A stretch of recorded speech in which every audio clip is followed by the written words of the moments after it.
بسم اللہ الرحمن الرحیم نحمدہ ونصلی علی رسولہ الکریم اما بعد ونعوذ باللہ من الشیطان الرجیم بسم اللہ الرحمن الرحیم اللہم صلی وسلم علی سیدنا محمد وآلہ واصحابہ اجمعین آمین رب اشرح لی صدری ویسر لی امری واحلل عقدۃ من لسانی یفقہوا قولی الحمدللہ۔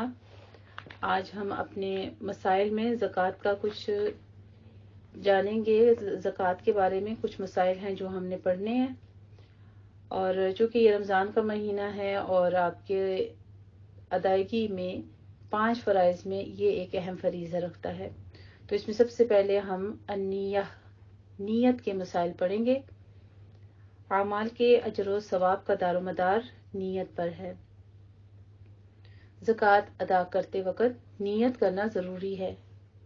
حضرت عمر بن خطاب رضی اللہ تعالی عنہ کہتے ہیں، میں نے رسول اللہ صلی اللہ علیہ وآلہ وسلم کو فرماتے ہوئے سنا، اعمال کا دار و مدار نیتوں پر ہے، ہر شخص کو وہی ملے گا جس کی اس نے نیت کی، لہٰذا جس نے دنیا حاصل کرنے کی نیت سے ہجرت کی اسے دنیا ملے گی، یا جس نے عورت حاصل کرنے کی نیت سے ہجرت کی اسے عورت ہی ملے گی۔ پس مہاجر کی ہجرت اسی چیز کے لیے سمجھی جائے گی جس غرض کے لیے اس نے ہجرت کی۔ اسے بخاری نے روایت کیا ہے۔ دکھاوے کی زکوٰۃ، نماز اور روزہ سب شرک اصغر ہے۔ حضرت شداد بن اوس رضی اللہ تعالی عنہ کہتے ہیں، میں نے رسول اللہ صلی اللہ علیہ وآلہ وسلم کو فرماتے ہوئے سنا ہے، جس نے دکھاوے کی نماز پڑھی اس نے شرک کیا، جس نے دکھاوے کا روزہ رکھا اس نے شرک کیا، جس نے دکھاوے کا صدقہ کیا اس نے شرک کیا۔ اسے احمد نے روایت کیا ہے۔ زکوٰۃ کی فرضیت۔ زکوٰۃ ادا کرنا اسلام کے 5 بنیادی فرائض میں سے ایک فرض ہے۔ حضرت عبداللہ بن عمر رضی اللہ تعالی عنہما کہتے ہیں، رسول اللہ صلی اللہ علیہ وآلہ وسلم نے فرمایا، اسلام کی بنیاد 5 چیزوں پر ہے۔ نمبر 1، اس بات کی شہادت دینا کہ اللہ کے سوا کوئی معبود نہیں اور محمد صلی اللہ علیہ وآلہ وسلم اللہ تعالی کے رسول ہیں۔ نمبر 2، نماز قائم کرنا۔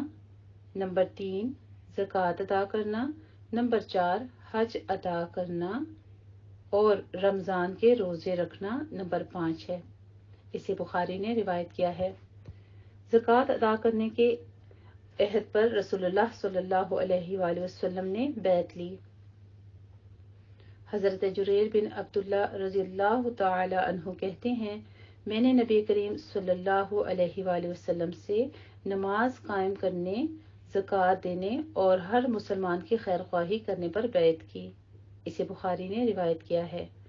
زکوٰۃ ادا نہ کرنے والوں کے خلاف جہاد کرنا فرض ہے۔ زکوٰۃ ایک فرض عبادت ہے، اس کی جگہ کوئی صدقہ خیرات یا ٹیکس وغیرہ ادا کرنے سے زکوٰۃ کا فرض ساقط نہیں ہوتا۔ حضرت ابو ہریرہ رضی اللہ تعالی عنہ فرماتے ہیں کہ جب رسول اکرم صلی اللہ علیہ وآلہ وسلم کی وفات ہوئی اور حضرت ابوبکر صدیق رضی اللہ تعالی عنہ خلیفہ ہوئے تو عرب کے کچھ لوگ کافر ہو گئے اور زکوٰۃ بیت المال میں جمع کرانے سے انکار کر دیا۔ حضرت عمر رضی اللہ تعالی عنہ نے کہا کہ آپ لوگوں سے کیوں کر جہاد کریں گے، حالانکہ رسول اللہ صلی اللہ علیہ وآلہ وسلم نے فرمایا ہے کہ مجھے لوگوں سے اس وقت تک لڑنے کا حکم ہے جب تک وہ لا الہ الا اللہ نہ کہیں۔ جب یہ کہنے لگے تو انہوں نے اپنے مال اور اپنی جانیں مجھ سے بچا لیں، مگر حق کے ساتھ، اور ان کا حساب اللہ تعالیٰ کے ذمے ہوگا۔ حضرت ابوبکر رضی اللہ تعالی عنہ نے کہا، اللہ کی قسم میں تو اس سے ضرور لڑوں گا جو نماز اور زکوٰۃ میں فرق کرے گا، کیونکہ زکوٰۃ کا مال حق ہے۔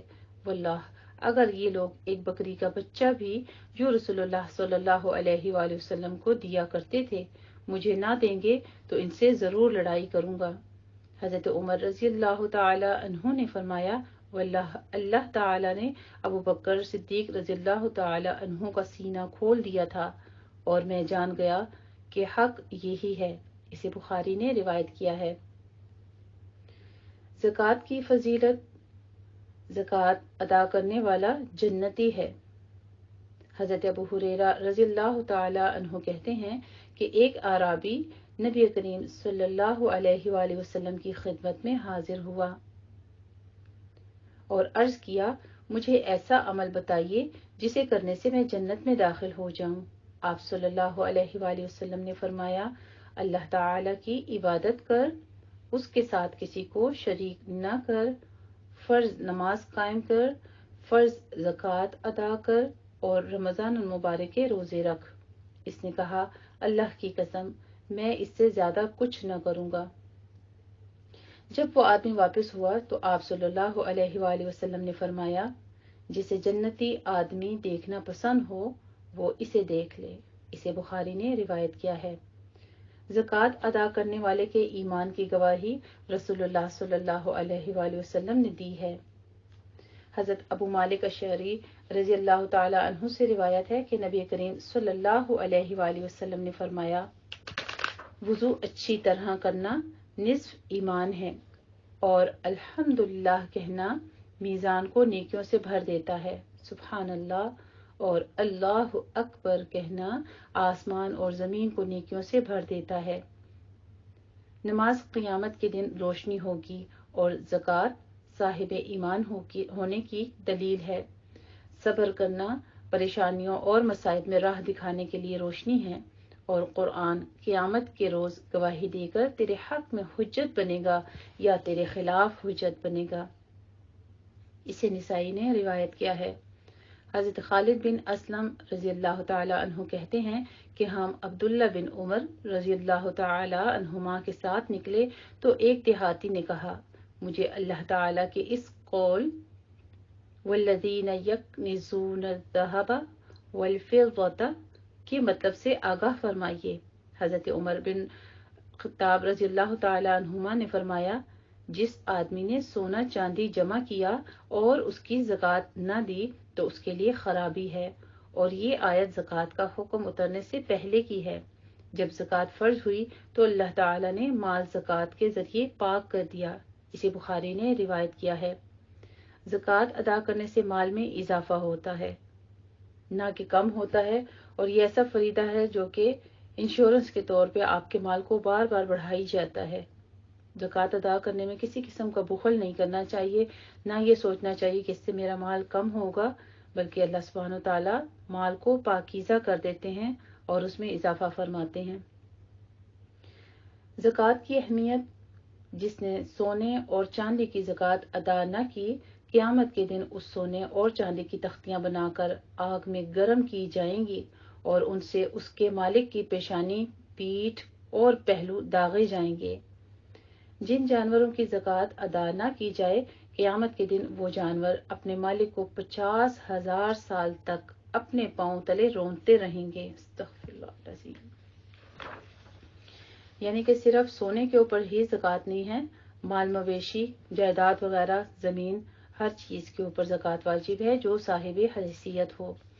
حضرت ابو ہریرہ رضی اللہ تعالی عنہ کہتے ہیں کہ رسول اللہ صلی اللہ علیہ وآلہ وسلم نے فرمایا، جو شخص سونے اور چاندی کا مالک ہو لیکن اس کا حق یعنی زکوٰۃ ادا نہ کرے تو قیامت کے دن اس سونے اور چاندی کی تختیاں بنائی جائیں گی، پھر ان کو جہنم کی آگ میں گرم کیا جائے گا، پھر ان سے اس منکر زکوٰۃ کے پہلو، پیشانی اور پیٹھ پر داغ لگائے جائیں گے۔ جب کبھی یہ تختیاں گرم کرنے کے لیے آگ میں واپس لے جائی جائیں گی تو دوبارہ عذاب دینے کے لیے لوٹائی جائیں گی۔ اس سے یہ سلوک سارا دن ہوتا رہے گا، جس کا عرصہ 50,000 سال کے برابر ہے، یہاں تک کہ انسانوں کے فیصلے ہو جائیں گے۔ پھر وہ اپنا راستہ جنت کی طرف دیکھیں یا دوزخ کی طرف۔ عرض کیا گیا، یا رسول اللہ صلی اللہ علیہ وآلہ وسلم، پھر اونٹوں کا کیا معاملہ ہوگا؟ آپ صلی اللہ علیہ وآلہ وسلم نے فرمایا، جو شخص اونٹوں کا مالک ہوا اور وہ ان کا حق یعنی زکوٰۃ ادا نہ کرے، اور اس کے حق سے یہ بھی ہے کہ پانی پلانے کے دن کا دودھ دھوئے اور عرب کے رواج کے مطابق یہ دودھ مساکین کو پلا دے۔ وہ قیامت کے دن ایک ہموار میدان میں اوندھے منہ لٹایا جائے گا، اور وہ اونٹ بہت فربا اور موٹے ہو کر آئیں گے، ان میں سے ایک بچہ بھی کم نہ ہوگا، یعنی سب کے سب اس منکر زکوٰۃ کو اپنے کھروں پاؤں سے روندیں گے اور اپنے منہ سے کاٹیں گے۔ جب پہلا اونٹ یہ سلوک کر کے جائے گا تو دوسرا آ جائے گا، اس سے یہ سلوک سارا دن ہوتا رہے گا، جس کا عرصہ 50,000 سال کے برابر ہے، حتیٰ کہ لوگوں کا فیصلہ ہو جائے گا، پھر وہ اپنا راستہ جنت کی طرف دیکھیں گے یا جہنم کی طرف۔ عرض کیا گیا، اے اللہ کے رسول صلی اللہ علیہ وآلہ وسلم، گائیں اور بکری کے بارے میں کیا ارشاد ہے؟ فرمایا، کوئی گائیں اور بکری والا ایسا نہیں جو ان کا حق یعنی زکوٰۃ ادا نہ کرے، مگر جب قیامت کا دن ہوگا تو وہ اوندھا لٹایا جائے گا ایک ہموار زمین پر، اور ان گائیں اور بکریوں میں سے کوئی کم نہ ہوگی، سب کی سب آئیں گی، اور ان میں سے کوئی سینگ مڑی ہوئی نہ ہوگی، نہ بغیر سینگوں کے اور نہ ٹوٹے ہوئے سینگوں والی۔ وہ اس کو اپنے سینگوں سے ماریں گے اور اپنے کھروں سے روندیں گی۔ جب پہلی گزر جائے گی تو پچھلی آ جائے گی، یعنی لگاتار آتی رہیں گی، دن بھر ایسا ہی ہوتا رہے گا، جس کی مدت 50,000 سال کے برابر ہے، یہاں تک کہ وہ بندوں کے درمیان فیصلہ ہو جائے گا، پھر وہ اپنا راستہ جنت کی طرف دیکھے یا دوزخ کی طرف۔ اسے مسلم نے روایت کیا ہے۔ احنف بن قیس رضی اللہ تعالی عنہ کہتے ہیں کہ میں قریش کے چند لوگوں میں بیٹھا ہوا تھا کہ ابو ذر رضی اللہ تعالی عنہ آئے اور کہنے لگے، خزانہ جمع کرنے والوں کو بشارت دو ایسے داغ کی جو ان کی پیٹھ پر لگائے جائیں گے اور ان کے پہلوؤں سے آر پار ہو جائیں گے، ان کی گدیوں یعنی گردن پر لگائے جائیں گے تو ان کی پیشانیوں کے پار ہو جائیں گے۔ پھر ابو ذر رضی اللہ تعالی عنہ ایک طرف ہو کر بیٹھ گئے تو میں نے لوگوں سے پوچھا، یہ کون ہے؟ لوگوں نے بتایا، یہ ابو ذر رضی اللہ تعالی عنہ ہیں۔ چنانچہ میں نے ان کی طرف جانا پسند کیا اور عرض کیا، یہ کیا تھا جو میں نے ابھی ابھی آپ سے سنا جو آپ نے فرمایا؟ حضرت ابو ذر رضی اللہ تعالی عنہ نے کہا، میں نے وہی کہا ہے جو میں نے مسلمانوں کے نبی صلی اللہ علیہ وآلہ وسلم سے سنا ہے۔ اسے مسلم نے روایت کیا ہے۔ زکوٰۃ نہ دینے والوں کا روپیہ پیسہ قیامت کے دن گنجا سانپ بن کر ان کو ڈسے گا اور کاٹے گا۔ حضرت ابو ہریرہ رضی اللہ تعالی عنہ کہتے ہیں کہ رسول اللہ صلی اللہ علیہ وآلہ وسلم نے فرمایا، جس کو اللہ تعالی نے مال دیا اور اس نے اس کی زکوٰۃ ادا نہ کی تو قیامت کے دن اس کا مال ایسے گنجے سانپ کی شکل بن کر، جس کی آنکھوں پر 2 نقطے داغ ہوں گے، اس کے گلے کا توق بن جائے گا، پھر اس کی دونوں باچھیں پکڑ کر کہے گا۔ ان تمام احادیث مبارکہ سے ہمیں یہی پتہ چل رہا ہے کہ زکوٰۃ دینا واجب ہے۔ اگر زکوٰۃ کی ادائیگی نہ کریں گے تو کتنی بڑی بڑی وعیدیں جو ہیں وہ سنائی جا رہی ہیں کہ قیامت کے دن انسان کا مال اس کے گلے میں ایسا لپیٹا جائے گا جو ایک گنجے سانپ کی شکل میں ہوگا، اور وہ اس کے پاس آ کر کہے گا، میں تیرا مال ہوں، میں تیرا خزانہ ہوں۔ پھر آپ صلی اللہ علیہ وآلہ وسلم نے یہ آیت تلاوت فرمائی، جن لوگوں کو اللہ تعالی نے اپنے فضل سے مال دیا ہے اور وہ بخیلی کرتے ہیں تو اپنے لیے یہ بخل بہتر نہ سمجھیں بلکہ ان کے حق میں برا ہے، عنقریب قیامت کے دن یہ بخیلی ان کے گلوں کا توق بننے والی ہے۔ اسے بخاری نے روایت کیا ہے۔ جس مال سے اللہ تعالی کا حق نہ ادا کیا جائے وہ مال تباہ و برباد ہو جاتا ہے۔ حضرت ابو ہریرہ رضی اللہ تعالی عنہ کہتے ہیں کہ انہوں نے نبی کریم صلی اللہ علیہ وآلہ وسلم سے سنا، آپ صلی اللہ علیہ وآلہ وسلم فرماتے تھے، بنی اسرائیل میں 3 آدمی تھے، ایک کوڑی، دوسرا گنجا اور تیسرا اندھا۔ اللہ تعالی نے ان کو آزمانے کا ارادہ فرمایا، ان کی طرف ایک فرشتہ بھیجا، وہ کوڑھی کے پاس آیا اور کہا، تجھے کون سی چیز بہت پیاری ہے؟ اس نے کہا، اچھا رنگ اور اچھا بدن اور وہ چیز مجھ سے دور ہو جائے جس کی وجہ سے لوگ مجھ سے نفرت کرتے ہیں۔ آپ صلی اللہ علیہ وآلہ وسلم نے فرمایا، فرشتے نے اس کے جسم پر ہاتھ پھیرا، پھر اس سے اس کی گندگی دور ہو گئی اور اچھا رنگ اور اچھا بدن دے دیا گیا۔ پھر فرشتے نے کوڑی سے پوچھا، تجھے کون سا مال زیادہ پسند ہے؟ اس نے کہا اونٹ، یا کہا گائیں۔ راوی اسحاق کو شک ہے، ہاں کوڑھی اور گنجے میں سے ایک نے اونٹ کہا تھا اور دوسرے نے گائیں کہا تھا۔ آپ صلی اللہ علیہ وآلہ وسلم نے فرمایا، اسے ایک حاملہ اونٹنی دے دی گئی اور کہا، اللہ تجھے اس میں برکت دے۔ آپ صلی اللہ علیہ وآلہ وسلم نے فرمایا، پھر وہ فرشتہ گنجے کے پاس آیا اور کہا، تجھے سب سے زیادہ کون سی چیز پسند ہے؟ اس نے کہا، خوبصورت بال اور وہ چیز مجھ سے دور ہو جائے جس سے لوگ مجھ سے نفرت کرتے ہیں۔ آپ صلی اللہ علیہ وآلہ وسلم نے فرمایا، فرشتے نے اس پر ہاتھ پھیرا اور اس کا گنجا پن جاتا رہا اور خوبصورت بال اسے دے دیے گئے۔ فرشتے نے کہا، تجھے کون سا مال پسند ہے؟ اس نے کہا گائیں۔ پھر ایک حاملہ گائیں اسے دے دی گئی اور فرشتے نے کہا، اللہ تجھے اس میں برکت دے۔ آپ صلی اللہ علیہ وآلہ وسلم نے فرمایا، پھر وہ فرشتہ اندھے کے پاس آیا اور کہا، تجھے سب سے زیادہ پیاری کون سی چیز ہے؟ اس نے کہا، اللہ مجھے بینائی دے دے تاکہ میں لوگوں کو دیکھ سکوں۔ آپ صلی اللہ علیہ وآلہ وسلم نے فرمایا، فرشتے نے اس پر ہاتھ پھیرا، اللہ تعالیٰ نے اس کی بینائی واپس کر دی۔ فرشتے نے کہا، تجھے سب سے زیادہ مال کون سا پسند ہے؟ اس نے کہا بکریاں۔ اسے ایک حاملہ بکری دے دی گئی۔ بس بچے لیے کوڑھی اور گنجے نے اونٹ اور گائے کے اندھے نے بکری لی، جس سے کوڑے کے لیے ایک جنگل اونٹوں سے بھر گیا، گنجے کے لیے ایک جنگل گھائیں سے بھر گیا اور اندھے کے لیے ایک جنگل بکریوں سے بھر گیا۔ آپ صلی اللہ علیہ وآلہ وسلم نے فرمایا، پھر کچھ عرصہ بعد فرشتہ کوڑھی کے پاس آیا، اس کی پہلی صورت میں اور شکل میں آیا اور آ کر کہا، غریب آدمی ہوں، سفر میں میرا مال و اسباب جاتا رہا، اب میرا آج کے دن اپنی منزل پر پہنچنا اللہ کی مہربانی اور تیرے سبب سے ہے۔ میں تجھ سے اسی ذات کے واسطے سے مانگتا ہوں جس نے تجھے اچھا رنگ، جسم اور مال دیا ہے، ایک اونٹ چاہتا ہوں جس کے ذریعے اپنی منزل پر پہنچ سکوں۔ اس نے کہا، حقدار بہت ہیں، یعنی خرچ زیادہ ہے، مال کم ہے۔ فرشتے نے کہا، میں تجھے پہچانتا ہوں، کیا تو کوڑھی نہ تھا؟ کیا لوگ تجھ سے نفرت نہ کرتے تھے؟